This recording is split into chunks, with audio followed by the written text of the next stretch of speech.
sending kitty faces, sending bread into my phone. Bitch, my name Tilly, nigga. No, I'm not different. Oh, YouTube! I'm coming back from being sick, bro. So please, if I voice crack, bro, just bear with me.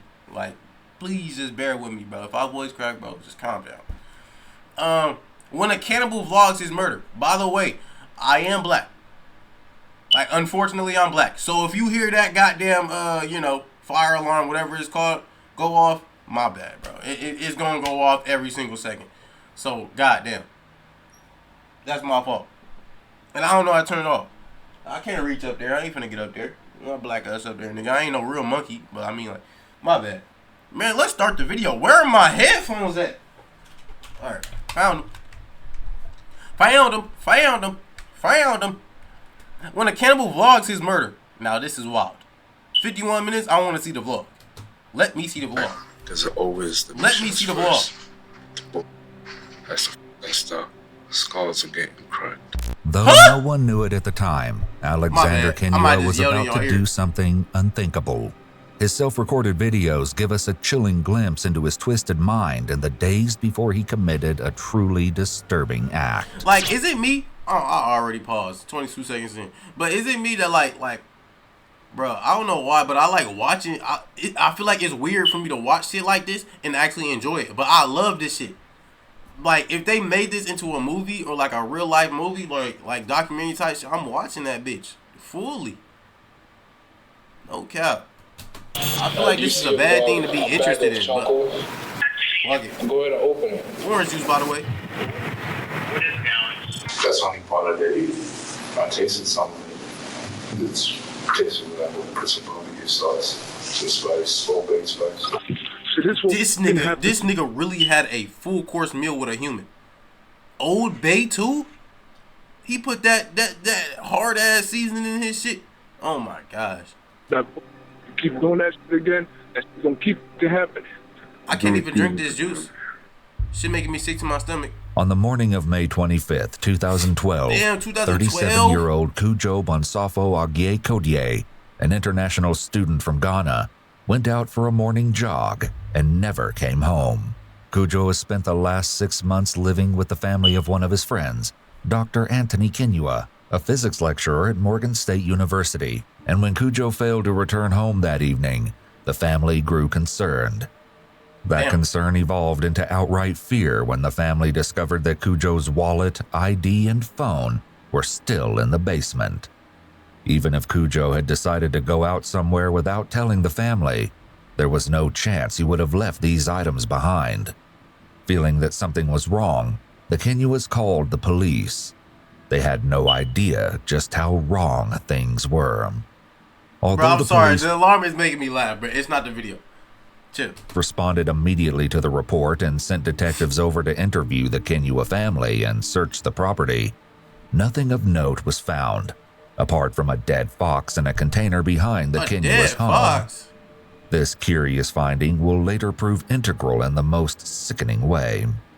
Eventually, cadaver dogs are brought in to go over the wooded area behind the Kenua's home, but they find nothing. The only thing of note uncovered is the fact that red pepper flakes have been sprinkled on the ground in the house, specifically in the basement. For what? This is another detail that will prove crucial later.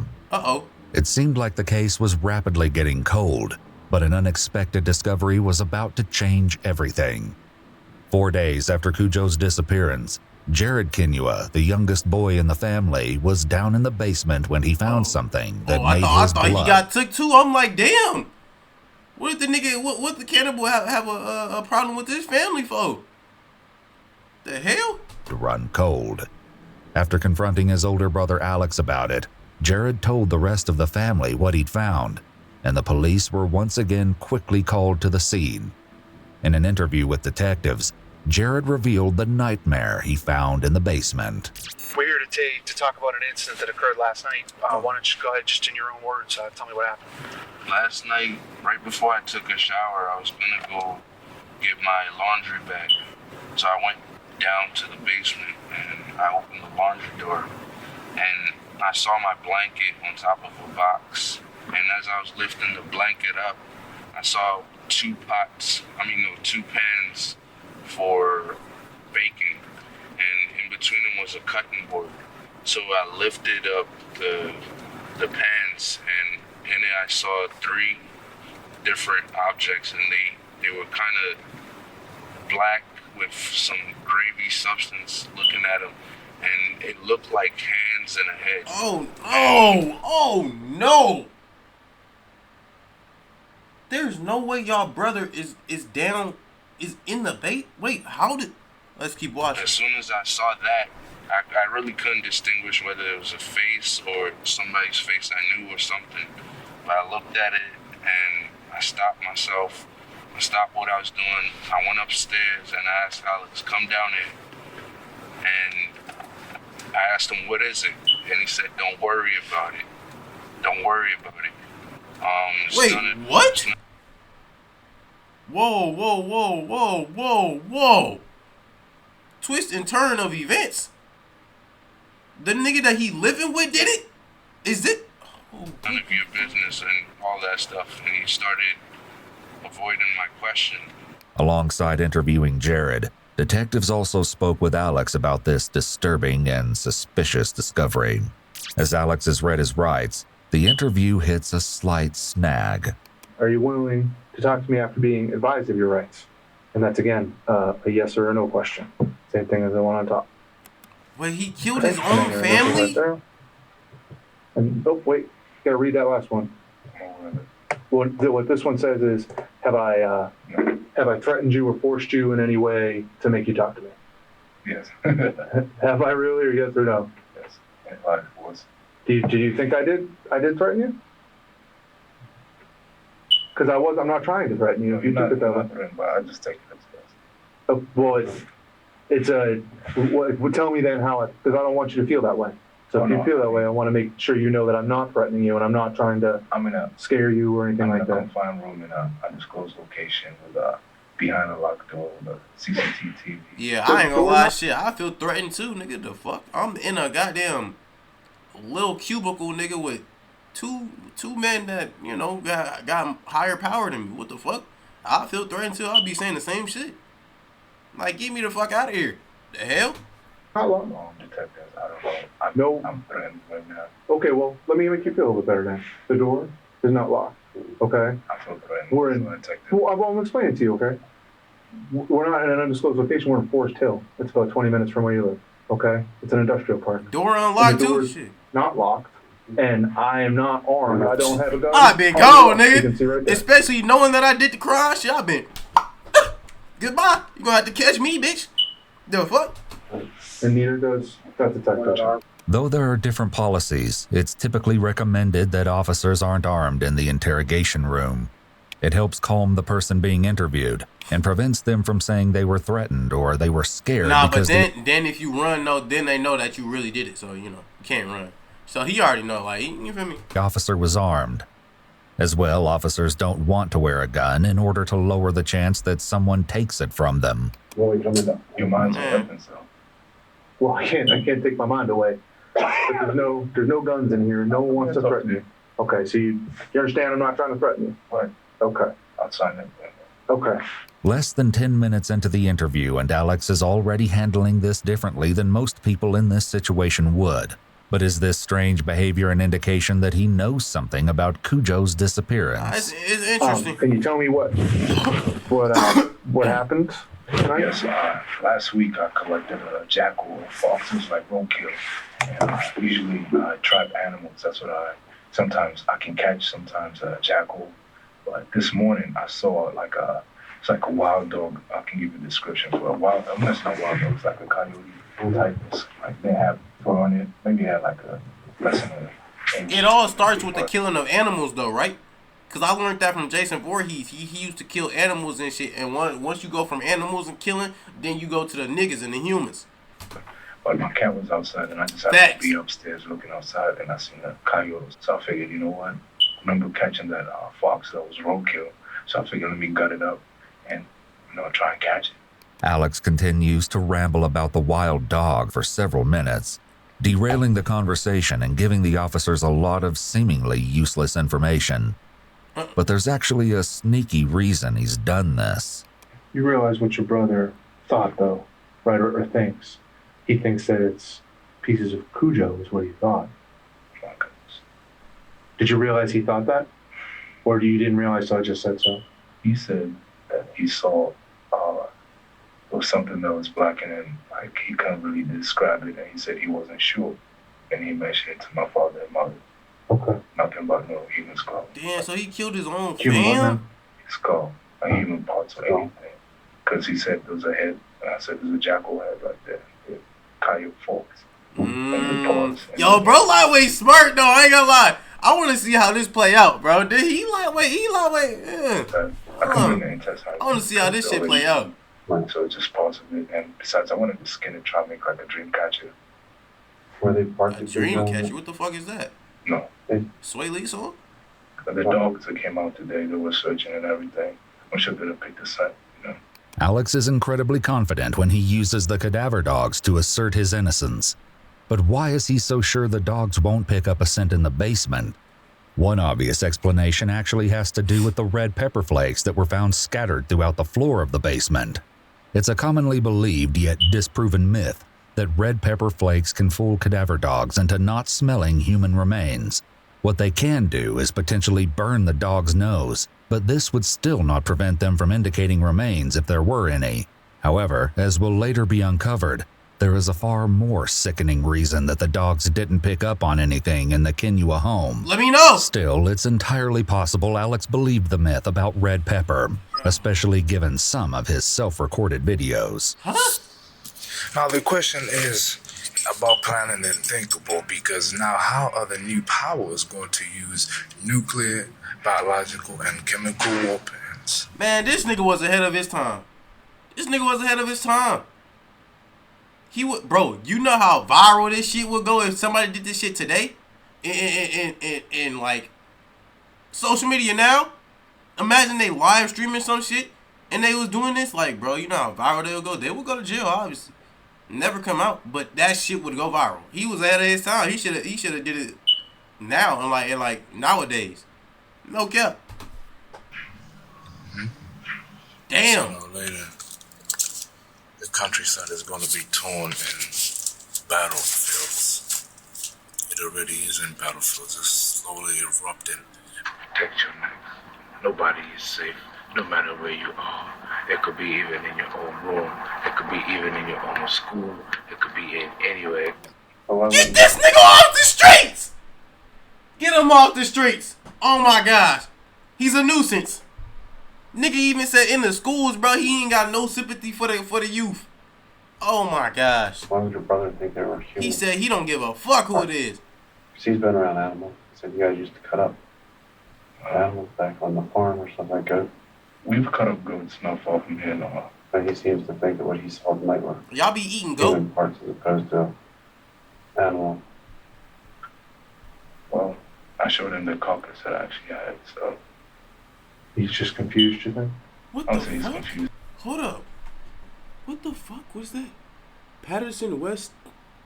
Oh, should I just say where I'm from? Wait, what is that? Fire. Wait. Did God just come to my savior? Is he about to fix my fire alarm? Bro, I don't know. Somebody just pulled up in front of my house and it say fire. It's like fire agencies. Yo, come fix my alarm real quick. Wow. This is very smart. Alex quickly steals a glance at the detectives after saying this, potentially trying to measure their reaction to his self-contradictory response. With Alex adamantly sticking to his story about the cut-up animal parts, detectives decide to switch gears. Uh-oh. You know where Cujo's at? After he mentioned his case, because I remember several years ago, he had a charge. I think it was something on I don't know the details specific. That's the only details I know of this case, and he never spoke about it even when he went to immigration. Alex's rambling can also be seen many times throughout his strange and disturbing Bro, vlogs. what would y'all do if y'all was like in a position if you were getting interrogated? Like realistically, bro, because I feel like in that situation, bro, even if you telling the truth, bro, it's still gonna come out as a lie. They gonna think it's a lie. So what would you like? It's like so. I don't know, interrogation room, boy, they'll get me, bro. I ain't gonna lie, I'm snitching. I'm snitching crazy on either on myself or no. I'm not snitching on myself. I'm gonna literally try my hardest to not. I'm gonna try my hardest to get out of there, without a doubt. If I actually did it, yeah, I'm definitely trying my hardest. But if somebody else did it, yeah, that snitch gonna be crazy. That snitch gonna be crazy. The sun is the sky. The sun is very powerful. Energy the solar flares it can deliver to this planet itself. This nigga's crazy. It knock out every electronics, every mechanical, electromechanical apparatuses around the world, even in the sky itself. Airplanes will not fly. Cell phone towers knocked out. In an attempt to deal with Alex's this nigga was a villain. Oh, he really wanted the world to perish. What the detectives decide to be direct with him. Yes, did you kill Cujo? No. Did you cut him up? You think he's finna say yeah? That you're interested to see what you said you dissect these things surgically. That's literally how I would lie too. I'll make my face. I've seen hell no, that's not. No, I mean, not because we have that's how I would lie too, though. I ain't gonna lie. My curiosity does not extend that far. I've been exposed to body parts at an early age. I've seen people's brains blown out. Ew. I've seen people dead and everything. Where is that? You know about shockumentaries? Oh, on TV, you're saying? Whoa! Wait! Hold on! Wait. Okay, let me just clear up my name before I get into any more of these. Because these are the type of videos I like to watch and shit. I like watching documentaries of shit like that. I wouldn't say whatever that is, but I watch like true story, crime documentaries and shit. People dying and shit, people getting killed. I would never ever do that to somebody. I would never ever do that to an animal. Just saying. I mean, maybe a fly. I mean, I couldn't do shit. I just it just interests me for some reason. Okay, let's get past that. Holy shit. I ain't gonna turn out like this nigga. I don't know what you mean. Shockumentaries is a TV program? Shockumentary, yeah. Some of them are on the internet. Sensing that they're not going to get anything useful from Alex, detectives end the interview and conduct a search of the Kinua home, completely unaware of the horror they were about to walk into. Oh my God. In the basement, officers retrieved the charred aluminum roasting pans that had allegedly had human remains in them. Not far from the pans were what appeared to be clippings of short, dark hair that had been wrapped in a paper towel and thrown in a wastebasket.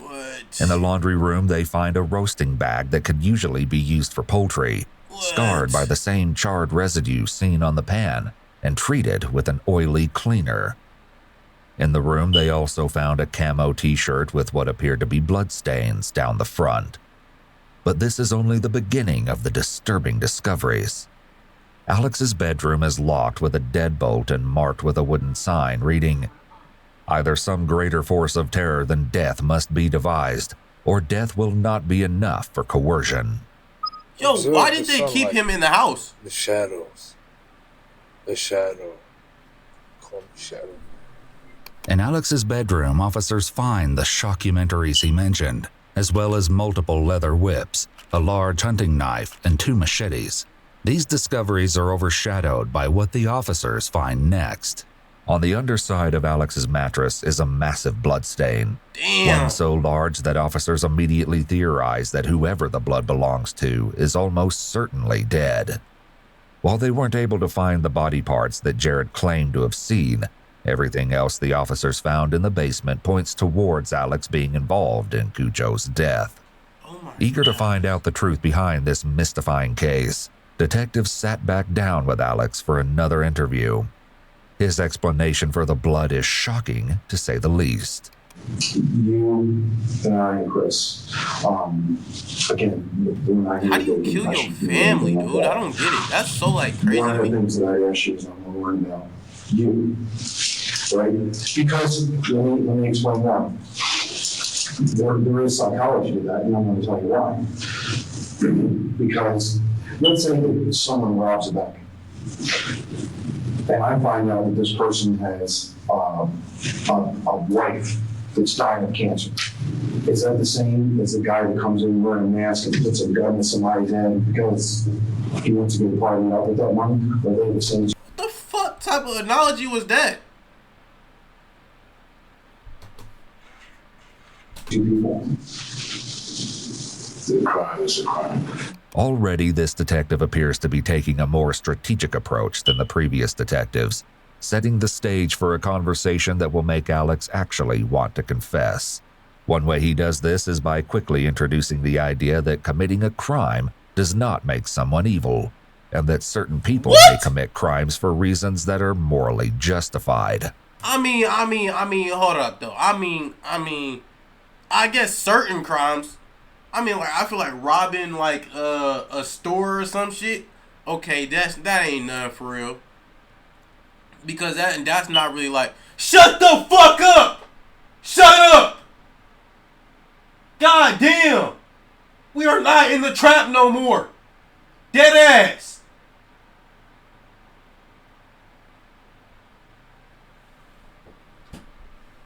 I feel like certain crimes and shit is okay, I guess. Because some people just want to survive. But if you killing people, it's like, what? What the fuck? But I guess robbing like a store or something, yeah, I guess. The officer doesn't believe this, but is saying it to try to get Alex to admit to something. Unlike in his last interview, however, the detectives are ready for his rambling. Do you know what forensic science is all about? I don't believe what TV says too much about it. However, I'm aware that it's a hard thing for science. Mm-hmm. Do you believe that deoxyribonucleic acid is an indicator to identify who an individual is? You can play because you have the X and Y chromosomes, and you can also identify, the genome sequence. How many chromosomes do we have in our body again? Or how are we supposed to have? Between the blood of a fox and the blood of a human being. Yes. What do you think the blood? Oh, he's saying it was the fox. It was the fox's blood.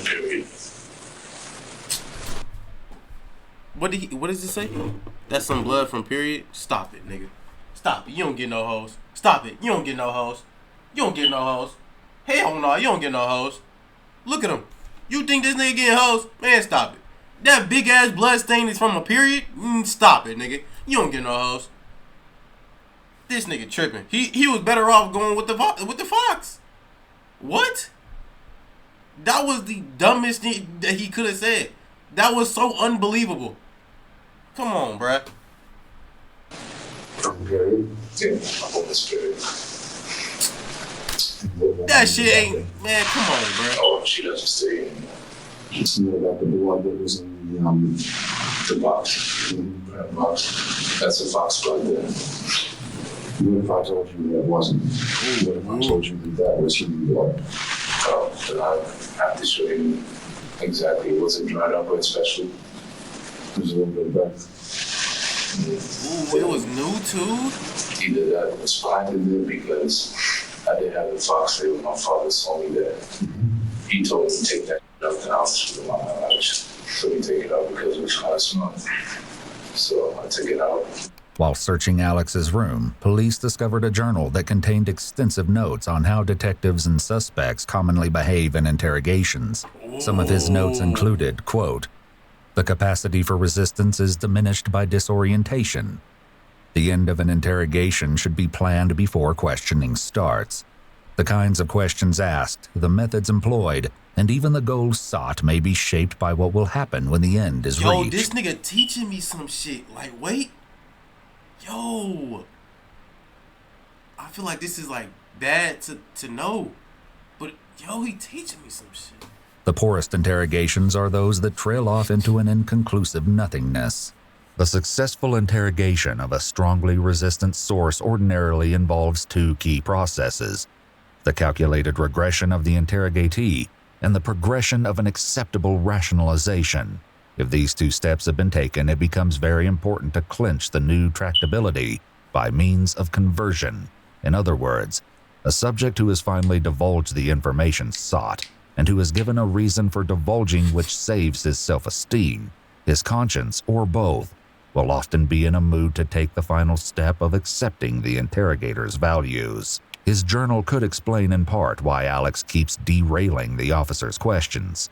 So, would you say, was Cujo a violent person? He had a tendency, I wouldn't necessarily say to be violent, but you can speak to every witness. Damn, he couldn't like defend himself against this nigga? He looked kind of beefy. No, I did not. No, I did not. I knew of him. I did not know him well. Oh, that's not his family. Information about his life up until he got incarcerated. After that, he started talking. He came out much more like something different. In 2007, 5 years earlier, Cujo was accused of assaulting a female graduate student at Morgan State University, the same school Alex currently attends, and trying to scare her into dating him by obtaining her social security number and phone number. Cujo wasn't only expelled from the school, but he was found guilty of a fourth-degree offense, stalking, harassment, and sentenced to 18 months in prison. That's it? Toward the end of his sentence, Cujo's visa was revoked and he was sent to a federal facility in Texas. Dr. Kenua, Alex's father, helped Cujo find legal representation. After his release, Cujo moved in with the Kenuas. Although Alex is stating that he doesn't know if Cujo is violent, that's not quite true. He referenced Cujo's case. So he moved in to the Kenua house. That's why this nigga probably killed that nigga, because, why is this weak ass nigga in my house and he a weirdo? Yo. Let's see. In the previous interview, and even went so far as to say that Cujo talked to the Kenuas about it. You know where Cujo's at? After he mentioned his case, because I remember several years ago, he had a charge. He mentioned something to my brother about the woman who got him in trouble, something like that. Alex seems to be downplaying Cujo's dark past, and it could be because he has an unsavory past of his own. So, you yourself were caught up in a situation not too long ago at college where you were accused of an act of violence. Right. If I wasn't there, I don't know the circumstances behind it. Let me just break it down real quick. Sure, if you want Break that motherfucker down. Body bag right now. That's how I look at it. I stay with people who want to jeopardize our college experience and also our education in the world. I just happened to be in the mix of it. I could have moved. I should have moved actually, but because of that person and their behavior, they're jeopardizing my safety, bringing people at unknown times, and then pinpointing rumors on me. I'm not just any rumors, feeding threats. So I had to defend my life. You stop the threat. I mean, definitely head on. The only fact is that how I went about it, because I didn't go outside to look for him. He came to look for me. He came into our apartment. And he could have been off. Nigga, are you admitting that you just killed this nigga? So your perception is you stopped the threat. He was a threat. And wait, did he just admit it?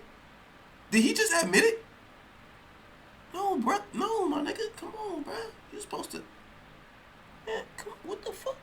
That threat. I think that's a fair assessment. Don't you? Okay. Before Alex had returned home from college, right before Cujo's disappearance, he spent a few days behind bars. Why? Police spoke with Alex's roommate Devin Keyes about Alex's strange behavior leading up to the incident. Hello? This is Devin. Hey, sir, it's Detective Lane. So, like I was telling you before, I wanted to talk to you about... I'm mad tired, bro. I went to sleep at like 5 a.m. Alex, and you were I his watched that roommate 8 movie. That shit was hard. Okay. How long had you guys been living together? We've been in the same dorm for 2 years, but that was my first year actually. Recorded phone interview from Devin Keyes, now, Alex's roommate. Were you a friend of Alex, or you guys just lived together? Yeah, I was a friend of his. Okay. In the last couple years, had his behavior changed at all? His behavior started changing in, I'll say, about December or January of this last year. Okay. What kind of things did you see that made you think his behavior was changing? Well, he just started acting different. People could have been united. You shouldn't mistake with something. And me. Why? Yo, this is some creepy shit, bro. Go.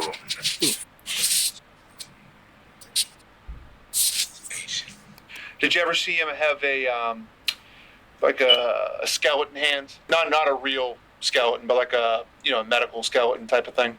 Yeah, he had one of those. The fuck is a skeleton, nigga? Can you say skeleton? Why is he like not saying skeleton? Like why is he saying skeleton? Like he had one of those. He's not cooking. Now, when did he start carrying that around? I'll say around March, maybe. Did he ever do anything in his rooms that were strange or out of the ordinary? I mean, shit, he got a fat ass blood stain on his shit. Weird videos that he used to watch, and then he would he had like chanting books or something like that. Chanting books? I call them chanting books because they're not like normal. I don't want to say normal religious books, but I was something kind of like voodoo, I guess. Voodoo. Voodoo. Yeah. The videos you're speaking of, what kind of videos would they be? War videos, like torture, stuff along that end. Other people who knew Alex also noticed a change in his behavior. Alongside carrying a medical skeleton around, Alex started going by the nickname Mufasa.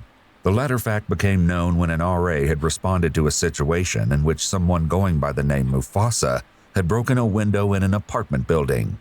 But this wasn't the incident that resulted in Alex's time in jail. The young man he assaulted down there at your dorm room, did him and that young man have a problem? Like, was there kind of tension between the two of them, or did it surprise you that he did that? It surprised me because, like, just the other couple of days before it happened, like, they were just talking and about regular stuff, and then that happened. In an exclusive... This nigga's weird. This is why you can't trust nobody, bro. Cause you don't know what the fuck is going on in these niggas' heads, bro. They was having a regular conversation, and the next day this nigga trying to kill him. What? Bro, get this nigga off Earth. Interview with Iwu, Joshua Caesar, the man that Alex attacked, talks about his close call with death. I knew Cannibal as an acquaintance. We both went to the same school together, Morgan State University. Joshua said that he was meeting a friend after graduation and decided to wait for her at the apartment where Alex also happened to live. Good thing I ain't go to college. Through that door, as soon as I crossed the threshold, I heard what I know to be God at this point now. Put your arm up. I felt something waving over me. And so I put my arm up, and underneath my arm, I could see a man standing there with a black sheet over his head. And I was knocked unconscious. What? The man in the black sheet was none other than Alex Kinua. I mean, we knew that. Alex had attacked Joshua with a baseball bat wrapped in barbed wire and chains. I woke up in the back of the house. This nigga's crazy. Fortunately, Joshua's friends, Mac and Meriwether, were nearby to intervene before things took an even deadlier turn. What? Mac opened the door. He says, "Stay in here. Don't go anywhere." I said, "What happened?" He says, "Stay here." Then he closed the door. About a few seconds later, I hear a bunch of rumbling, dum, dum, dum, dum, dum, dum, dum, and commotion. I didn't know what was going on out there still to that time. Matt came back inside, and he said, "Come out." When I came out, there was blood all over the place. What the fuck? And I didn't realize at that time it was mine. With no memory of the attack, Joshua had to ask his friends about what happened that day. He said, Matt said, we were playing the game when we heard a scream, a shriek. We ignored it. So Meriwether said, "Nope, that didn't sound right." And opened the door, and he saw Kenny was standing over top of me with a knife. Yo. There was a struggle and a fight over my body. Yo. That noise and commotion I said that I heard in the restroom that I was waiting in till Max said to come back out was them fighting off Kenua a second time from coming in to get back to me. Yo. Mac and Meriwether bravely fought off Alex until he fled to a nearby wooded area. He was found by campus police shortly after. I ain't gonna lie, this Alex nigga suck. He ain't got no accuracy. No cap. How you have a bat with barbed wire and shit on it? For one, you didn't kill your victim. You didn't kill him. All you did was knock him out. and you have a knife. What the fuck did you want to do with him? Like, literally, like, how did he want to kill him or not? Like, I don't get it. How you not do it? You was there for at least 2 minutes alone with him. No cap. I mean, shit. Good though. That's a good thing though. Like, but what the fuck? With assault and reckless endangerment. After paying a bond of $220,000, Alex's family brought him home on May 23rd, 2 days before Cujo went missing. Joshua's injuries included a shoulder fracture and multiple skull fractures.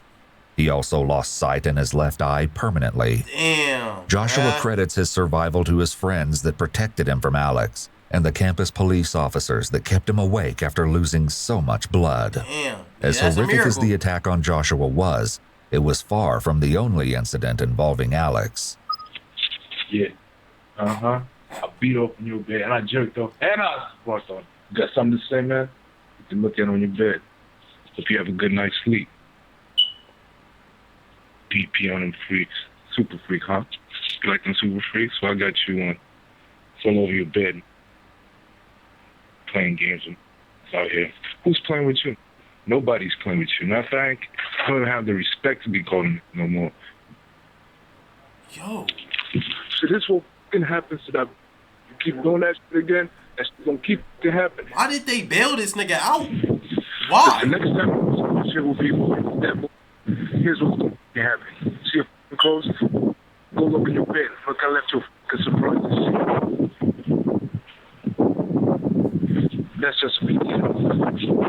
Devin also had some insight into this incident between Alex and a fellow Morgan State student. Out? Like, for real, for real. Are you familiar with something when Alex maybe went into somebody's bedroom, did something on their bed? Did you hear that story? Oh, yes, I heard that story. Okay, who told you about that, Alex or somebody else? He told me. And what did he tell you?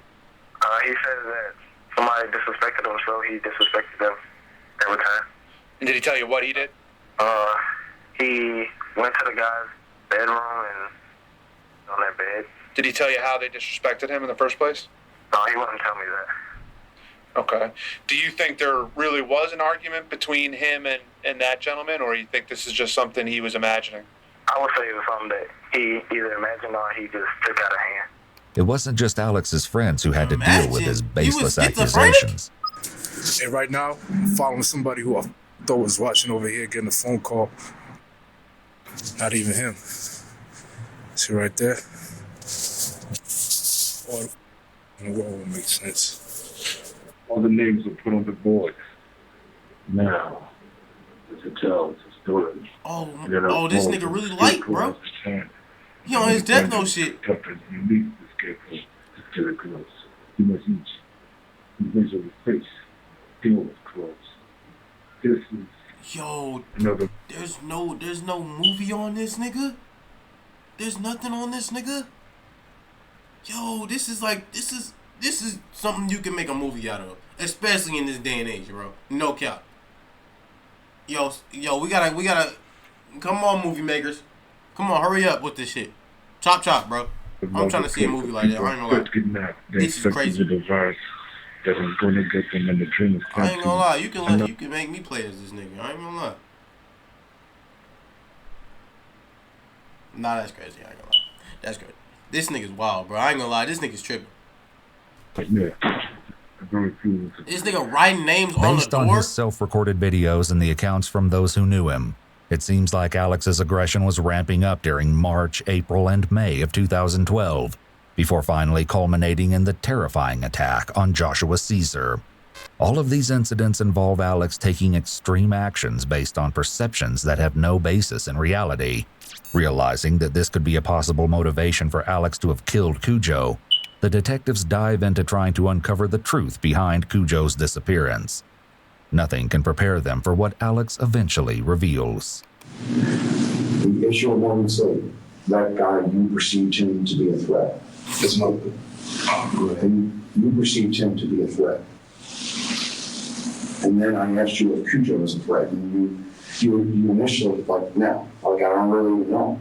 Well, if he was involved in terrorist activities, if he was involved with bad people or bad things that were going on, and he's living at your parents' home under their roof with your siblings and yourself, how would you not say that he's not a threat? Like in Cujo's case, as far as for him staying with our family, he stayed with our family before. Mm-hmm. He has done what he has to do, and that's when he, after getting arrested and all that, his behavior shifted. But you're so vague about that. No, what I mean is that his behavior shifted is as far as for how he went about his business. It's more so, people can tell you much more whether he was much more involved with people or less more introverted. Alex seems to be having difficulty explaining himself the more the detective engages with his logic. Perhaps it's growing harder for him to make denials. Alex then alleges something about Cujo that's somehow even more shocking than anything else revealed so far. When you start connecting the pieces together, to me it made more sense that he's trying to get himself back up on his feet. However, at the same time, he may not necessarily be doing that, He may have some other ulterior motives. And especially speaking to my mother, and who mentioned earlier that he's having troubles going to the basement to use the washer. And I spoke to him. I said if Cujo put his hands on him. No. That's when I knew that something was wrong. I mean, shit. At this point, it's kind of looking like Alex was just defending his mama. Shit, the fuck? Hell no, nigga, you ain't finna put your hands on my mom, nigga. That's what I'll be thinking. I just fixed it. I didn't know. See, he fixed it. Something that happened. He fixed it. I don't think he got him wrong. How do you feel about that? I don't feel nothing. It doesn't make you angry? Anger is a big thing. Anger is something all of us. I'm listening. Don't get mad, get wise. So, I'm listening. Getting wise, stopping the threat. Stopping the threat could be something. The pain is coming, the pain is going. They couldn't believe it, but now it's flowing. They fucking saw it. They got their mouths zipped up, cause they know when they up, it's gonna get zipped up and thrown across the cut. The cut is sorted. The good is sorted. What music was this nigga listening to? Now it's so distorted.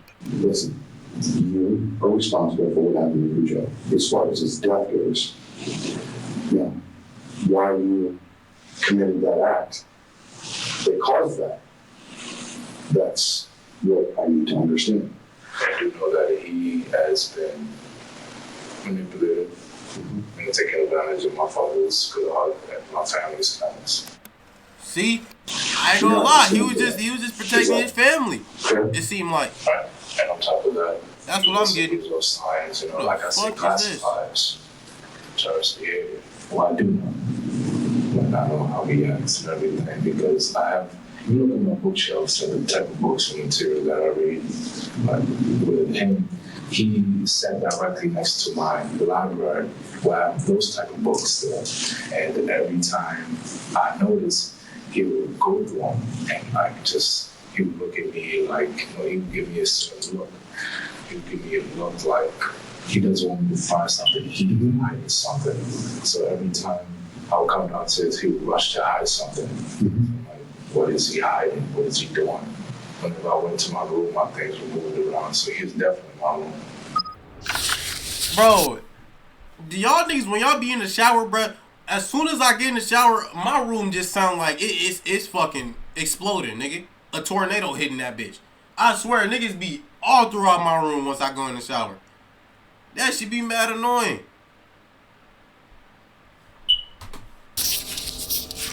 Warning, please.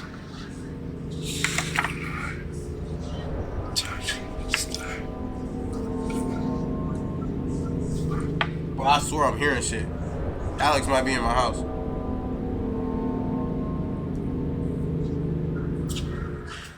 Tell me what it was that put it over the top where you said, this is it. I asked Cujo to put his hands on me. Thought about it, or dreamt about it. Wait. Did he say he dreamt about it? He was hoping he He was hoping this nigga did some wrong shit. Yo, he wanted him gone for real. He was hoping that he did that shit. Thought about it or dreamt about it. So,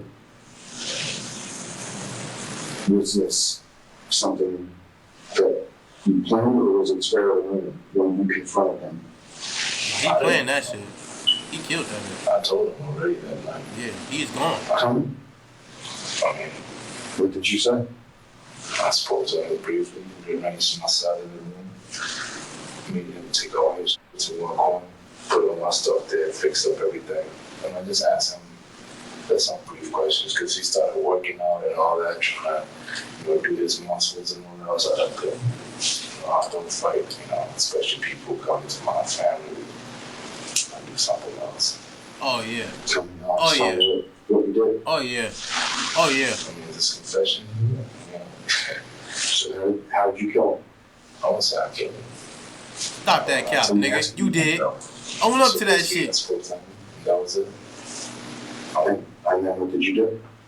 After speaking to him, She hit him with a hatchet? She hit him with a pipe? I won't go into detail.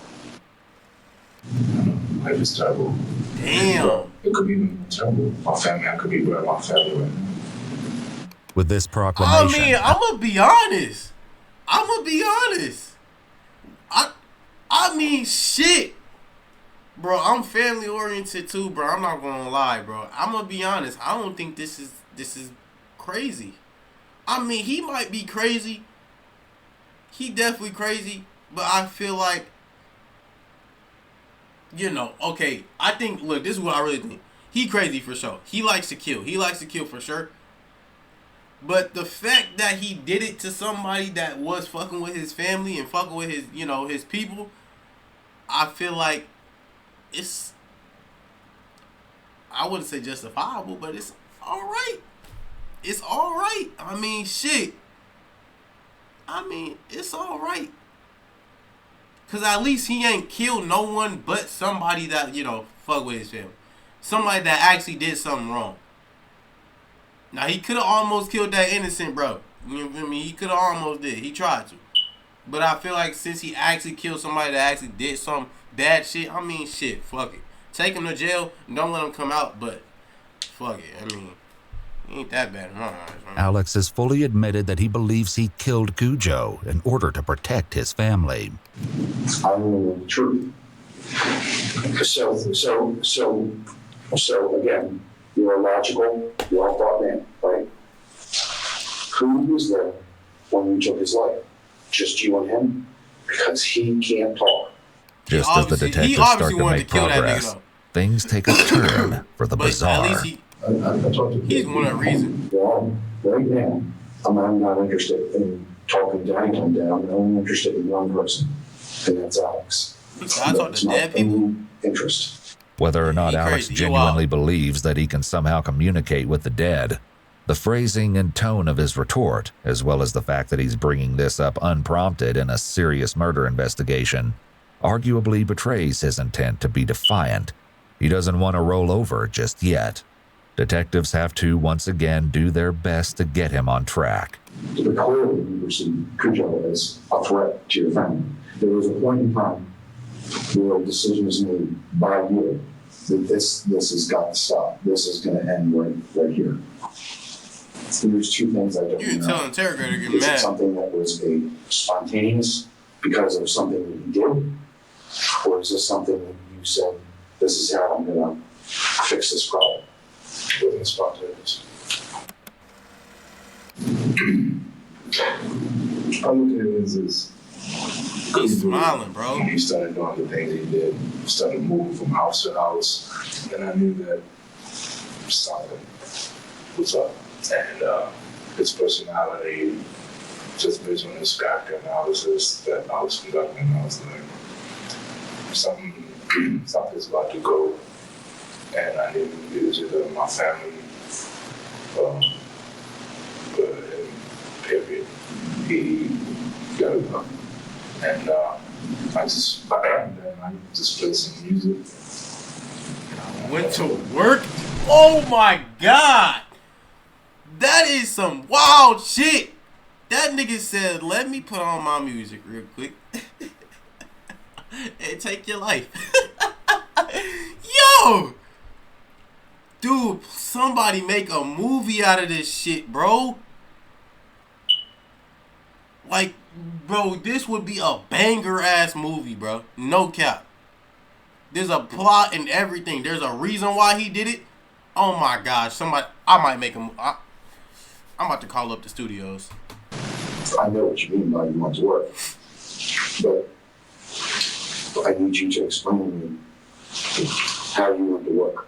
I'll give you that with a cigarette and a tape recorder. Oh, get him a cigarette and a tape recorder. After hours of grueling investigation and interrogations, please. Alex is finally willing to give up the details of this crime. Give him his vlog too. However, might as well put this no shit on one was vlog. prepared for the depths of his depravity, nor the stomach-churning reality of what happened to Cujo Codier. Oh my gosh. It seems the Lock officers in. take Alex outside for a cigarette and continue recording the audio of his disturbing confession. Yo. Okay. You're not gonna find this man. Can you tell me? I can direct you to one. Okay, where is it? It's right under your nose. Not at the police station, I hope. Okay, where? Well, one is in my stomach, but... Oh, fuck. Oh my gosh. I forgot this nigga's a cannibal. I was not, that shit caught me off guard. Yo, he ate that nigga? In your stomach?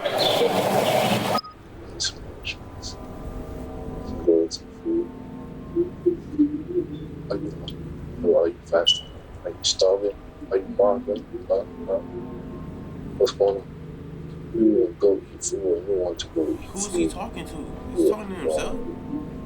Man. What part was that? What part was hot? As startling as this admission is, Alex isn't done with the horrifying reveals. Oh my God. When did that happen? Yesterday. Yesterday? The other body parts, are they, can you give me an idea where they are? You might be able to dump. You might find them. Did you put them in the rest of the body? Is it the rest of the body itself? Or did you just cut out certain parts? Or? So let's dissect it. That's dissected. So you just... Yo, they nervous laughing and shit? I mean, I'm already facing 30 years. So, what charges will I be facing? What charges will you be facing? Well, from what you're telling me, you took his life, yes? Okay. So, I'm asking. I know it was rhetorical. I shouldn't have said that. Did you take his life? I mean, he's not in existence. Okay. I could have helped him fake his death. Well, Shit, why didn't you? Murder charges. I mean, you're a smart guy. I mean, you know what they're basically going to be. Let me tell you. If you can tell me, are there pieces of Cujo in and around in or around your house? Excuse me. Gotta be. Oh my God, this nigga laughing. There gotta be.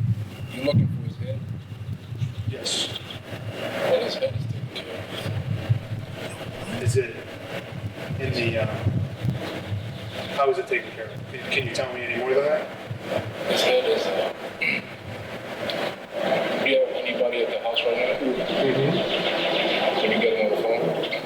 Oh my gosh. Through the phone, Alex guides the officer to his gruesome leftovers. Okay, go to the dining room. Okay, there's a big cabinet, a white cabinet that has like glass shelves on it.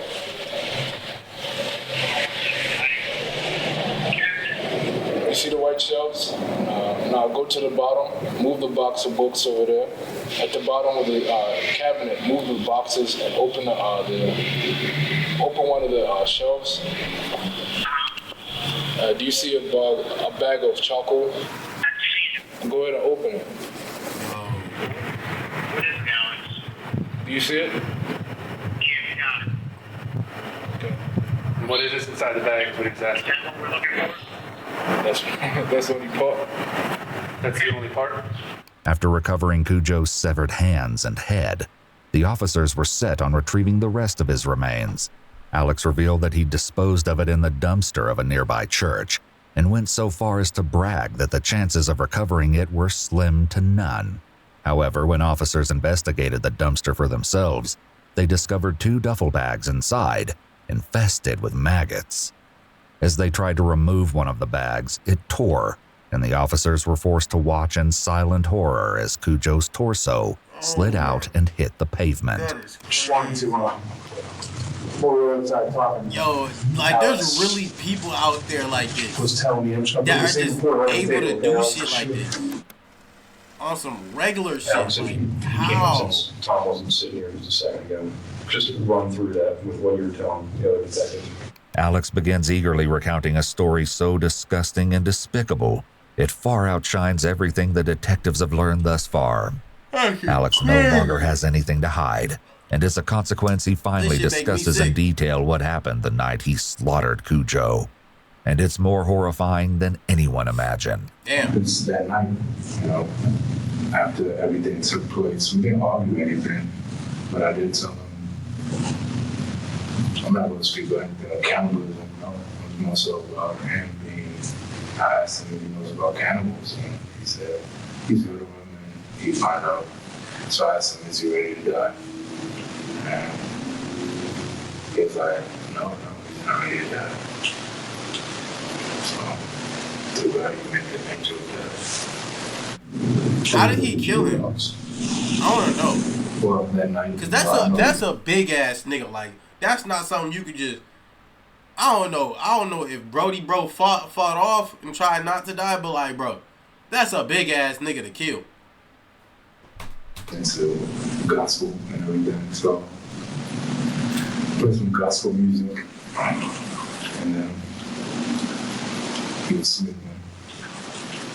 Came at him, you know, I stood over him. And, you know, went to work with the,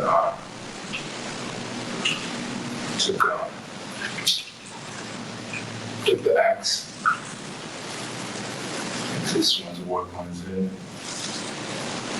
And then hit him about twice. And then after that, I let him bleed out. And then took his heart off. After took his heart off, got my knife, cut him off. This complete lack of emotion is deeply disturbing, but then again, not quite as disturbing as his choice to play Cujo's favorite music while butchering him. Was he trying to give Cujo a final moment of peace before his execution? Shit, probably. Or was he mocking his victim before sending him to his grave? Regardless, this sick preparation must have given Alex time to pause, to reconsider his actions, or even to selfishly consider that his next act would alter the course of his own life for good. But given that he chose to stand over Cujo in these moments, it seems more likely that Alex enjoyed this part of the process as well. Without a doubt he did. He then proceeded to swing the same long-handle axe he used to cut trees into Cujo's face, then cut him up the way he would the animals he trapped in his backyard. How did you get? It always starts with the animals. Just walk. I mean, did you build anything? Wrapped him up in a bag. And took him where? To the church. Any particular reason down the church? Meaning, you know, is there any particular reason that you did that? Unsymbolic. You know, there was an issue with your brother. Finally, some things. Tell me about that. Not really found. At least, okay, but at least this nigga wasn't a bitch ass nigga to kill his own family, right? I mean, like, I feel like, yeah, at least he wasn't a weirdo to kill his own family. Just saying. I'm not defending, bro. It's just like, damn. He doesn't know, so. He's probably smart enough. Like you are really smart. Not that smart, but he doesn't know the circumstances behind it because sometimes his judgment calls him.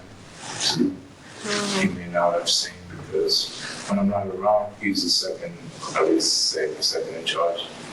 And if he can't recognize the threats on his own family, then what is he going to do? Damn. That's some shit. I ain't gonna lie. That's some shit. For this. put me insane asylum. I don't know. Are you insane? No, I'm not. However, the action conducted me look insane towards society. But basically what I do is ancient, right? Hold on. I'm trying to make this shit disappear. Like, what the fuck? I know that shit was there the whole time too, so my fault. But I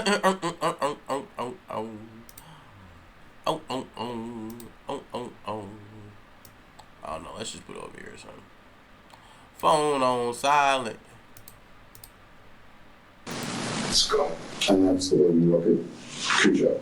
That's ancient justice. Though Alex may be basking in his crime, he seems lucid and afraid of punishment enough to minimize his own sentence by recommending he be remanded to a psychiatric facility.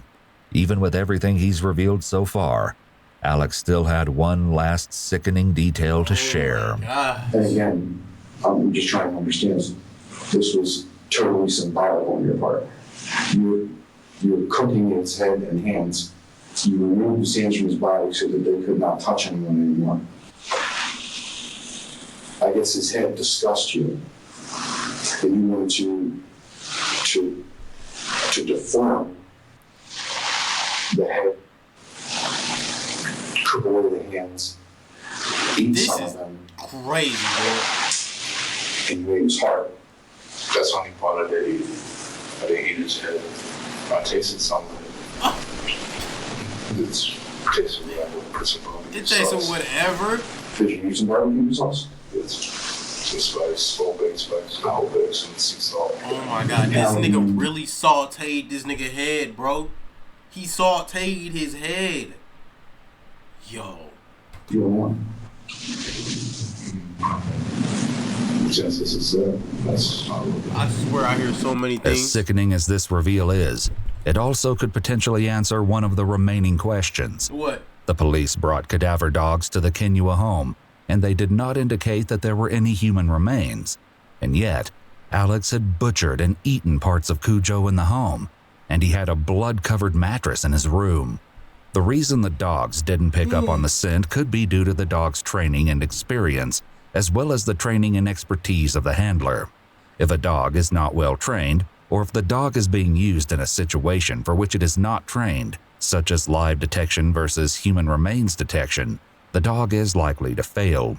It's also important to note that by cooking and seasoning the body parts, much of the scent of the remains was destroyed. The dogs look for things like skin cells, and cooking would destroy them, potentially throwing off the dog's ability to detect the remains. However, alone, spices and cooking will not prevent a properly trained dog and handler team from finding human remains. After nearly 6 hours total of interrogation, detectives may just now be meeting the real Alex Kinua.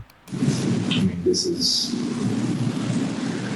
We have done it thousands of times, millions of times. I mean, this body is just temporary. That's true though. That's true though. I can't afford to lose my family's body, so It's a beautiful day outside. It's a very beautiful day. Yo, this shit is wild, bro. No matter what the mission, it's always coming back, because always the mission is first. That's so skulls are getting cracked. No. Skulls are getting extracted. Their brains are getting extracted. You know what happens when skulls get extracted? Their brains get sucked out, their noses. When I'm gone, please believe. The whole recording. Following his confession, Alexander Kinua was charged with first-degree murder and weapon carrying. Prior to a trial, he was diagnosed with paranoid schizophrenia, and in August of 2013, he pleaded guilty but not criminally responsible. He was then indefinitely remanded to a state psychiatric facility. Though he was deemed unfit to stand trial, it is possible that he could be deemed competent in the future. Alex also pleaded guilty but not criminally responsible for the assault of Joshua Caesar. Wait, so he didn't even go... Well, he in a psychiatric shit, but like what? Man, hell no. Turn that shit up. Damn, that shit wild, bro. I ain't gonna lie. I don't know how niggas is just be able to do shit like that. That shit mad scary, bro. I ain't gonna lie.